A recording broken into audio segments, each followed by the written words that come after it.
Hello sir, have a nice day. My name is Melky Piranges. I live in Zone 8, Pualas, Baongon, Bukidnon.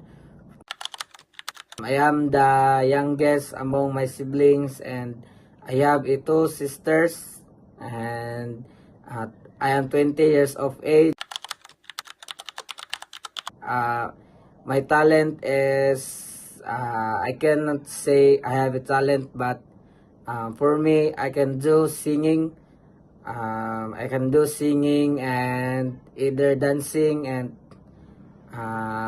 painting also. My hobbies is I'm also playing basketball at my high school days, which is in high school. Um, I also participate a varsity basketball at Osana Academy, which is in my high school days, and I also playing online games for have fun.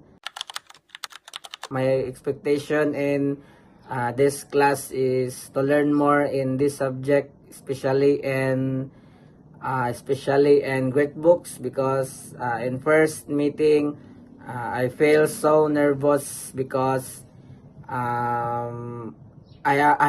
I am separated to my department, which is in College of Maritime Education, and I've been transferred to College of Nursing, and I'm so happy to experience this because since I am a senior high school, I am a pre-baccalaureate maritime senior high school in Capital University, and this is my first time to be separate in this department and go to another department, which is in College of Nursing. And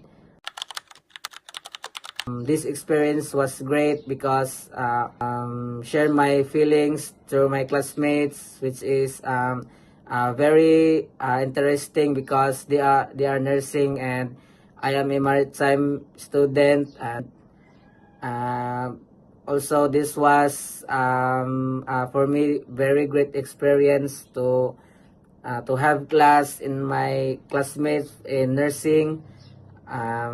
This for me, sir, I will do my best to pass this subject and to fully participate and